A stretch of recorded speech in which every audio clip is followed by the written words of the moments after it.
Today is the first of 3 Sundays that we will dedicate during this month of March to understanding some things that are happening on the world stage of the United Methodist Church. As you know, our General Conference will meet in May, and that happens every 4 years. It is the governing body of the United Methodist Church in the world. And delegates from all of the conferences all over the world will be coming to Minneapolis to vote on some issues that have been struggled with for a long time. And one of the biggest issues really is this question of gay marriage in the church and of having a gay pastor. And Deldon is going to explain for us today what the discipline, our book of rules, says right now. And so to help us understand that just a little bit, we need to put on the cap of wisdom. And at first I was thinking, well, we'll just use a psalm for this week.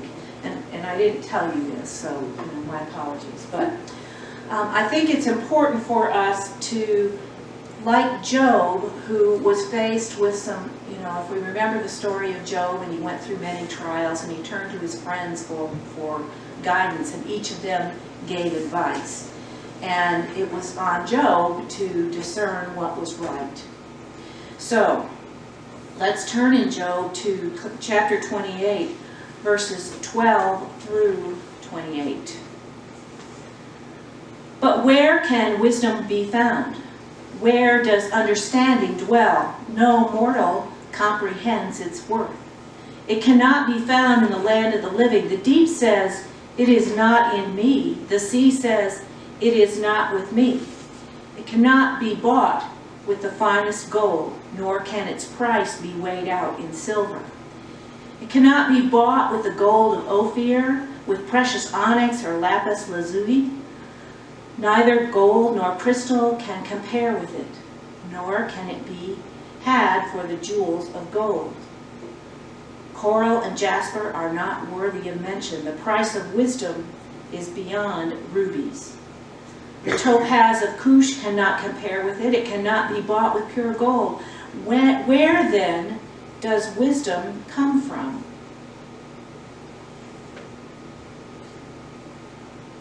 Where does understanding dwell? It is hidden in the eyes of every living thing, concealed even from the birds in the sky. Destruction and death say, only a rumor of it has reached our ears. God understands the way to it, and he alone knows where it dwells. For he views the ends of the earth and sees everything under the heavens. When he established the force of the wind and measured out the waters, when he made a decree for the rain and a path for the thunderstorm. Then he looked at wisdom and appraised it. He confirmed it and tested it. And he said to the human race, the fear of the Lord, that is wisdom, and to shun evil is understanding. This is the word of God for the people of God. Thanks be to God. Now I'm going to turn this over to Deldon so he can share his work.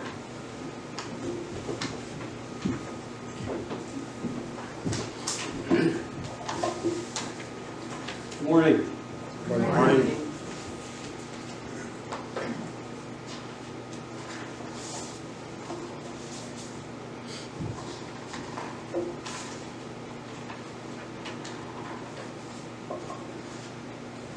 Bear with me, I'm not real good at this.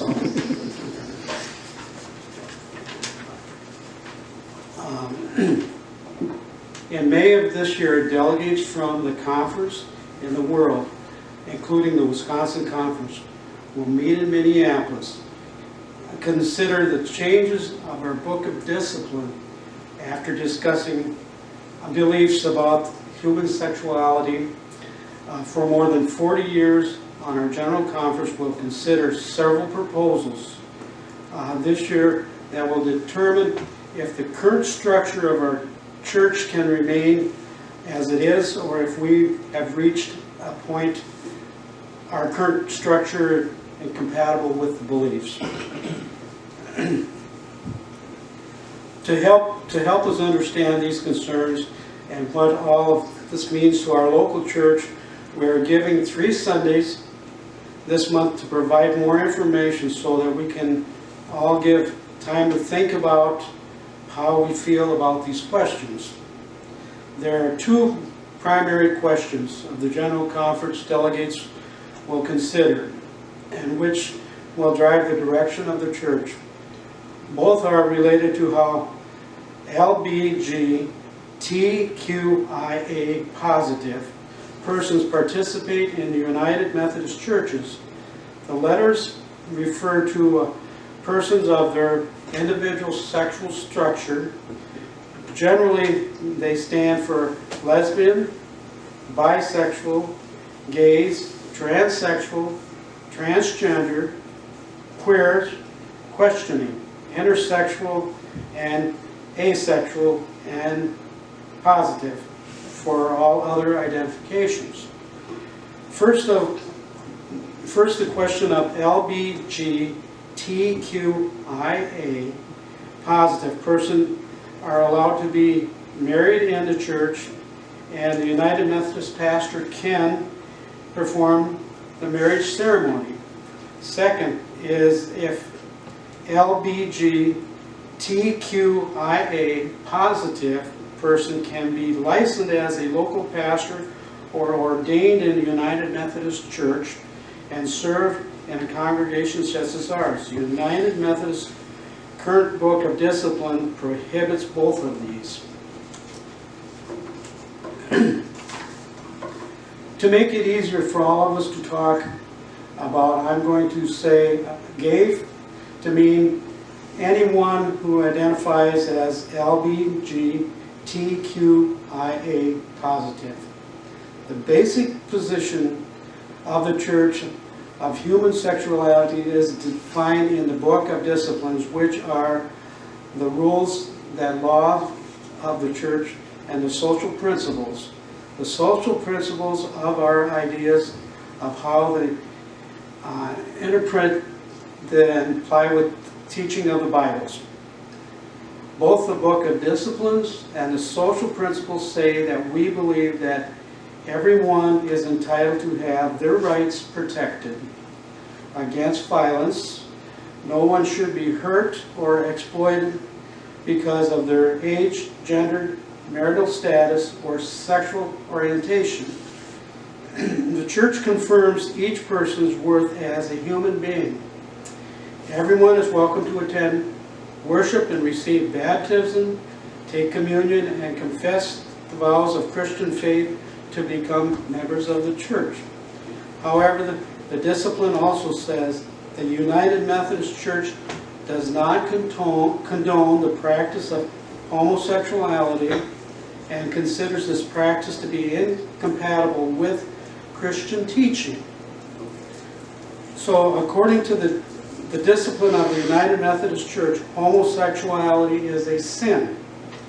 Our principles also state that sexuality relations are affirmed only with the convent of monogamous heterosexual marriage. If you are gay and you want to get married in the United Methodist Church by the United Methodist pastor, at this time the Book of Discipline says, ceremonies that are celebrated homosexuality unions shall not be conducted by the ministers and shall not be conducted in our churches. Okay, one question that is raised by a member of recently was about the civil side of this question. Yes, gay marriage is legal now in all states according to the civil law. This was affirmed in the U.S. Supreme Court ruling in 2015. If a United pastor does conduct marriage ceremonies, or if the pastor blessed a civil marriage in a worship service, or not according to the discipline, the pastor can be charged with violating discipline and brought to trial under conference committee and investigation. Pastors have had their credentials revoked and have been fired in at least in the last 4 years. However, bishops of conference have not enforced these parts of discipline, as more pastors are going ahead with performing the ceremonies against the church law. Our pastor has said she will continue to follow the rules stated in the Book of Discipline, so that where we are on gay marriage, it is not allowed by the discipline, but the pastors are conducting ceremonies and couples are getting married. This is the first area of General Conference we'll be considering. The second question related to and whom can be licensed, ordained or be ministers of the United Methodist Church. As you might expect, our discipline is constant with the language, and the practice of homosexuality is incompatible with Christian teaching. So it says. While persons set apart by the church for ordained ministry are subject to all the frailties of human conditions and the pressures of the social, they are required to maintain the highest standards of the holy living in the world. The practice of homosexuality is incompatible with the Christian teaching. Therefore, self-avowed practicing homosexuals are not to be certified as candidates for ordained ministry or appointed in service in the United Methodist Church. That part of the self-avowed practicing homosexuals is important. After several discussions for the Church and Judicial Council, self-avowed practicing homosexuals is understood to mean that a person openly acknowledged to the bishop, the district superintendent, and the district committee of ordained ministries, board of ordained ministries, and clergy section that persons are practicing homosexual. In other words, if you are a gay person, stayed in the closet and did not tell anyone, it was fine with them to be licensed as an ordained pastor.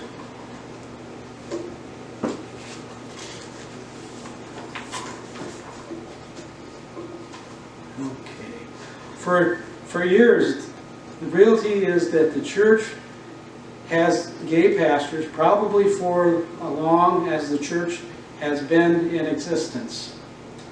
It is not until recently that gay pastors actually identified as gay had open and currently dialogue.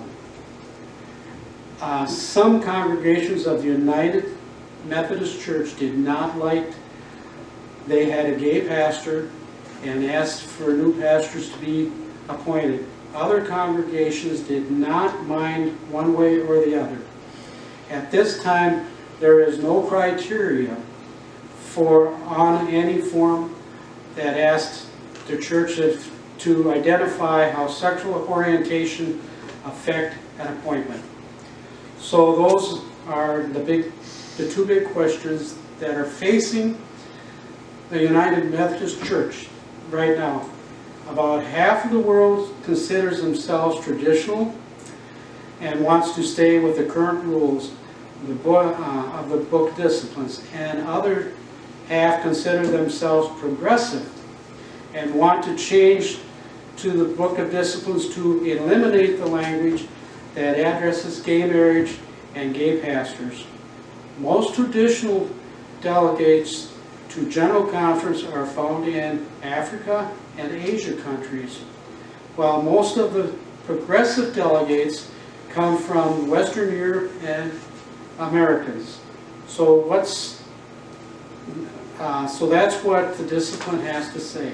In 2 weeks, Debbie Groves will tell us about how these rules came to include in our discipline, and on March 29th, Barb Robson will talk about the actual proposal being considered.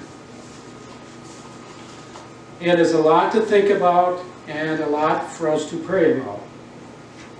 Where is our hearts in this question, and how do we think the church can serve people? We don't know the choices that will come for our churches and the General Conference, but we know that we will need to make a big decision. So for us to think about, and may God guide us in this discernment. That's where we're going to be standing. So thank you for bearing with me.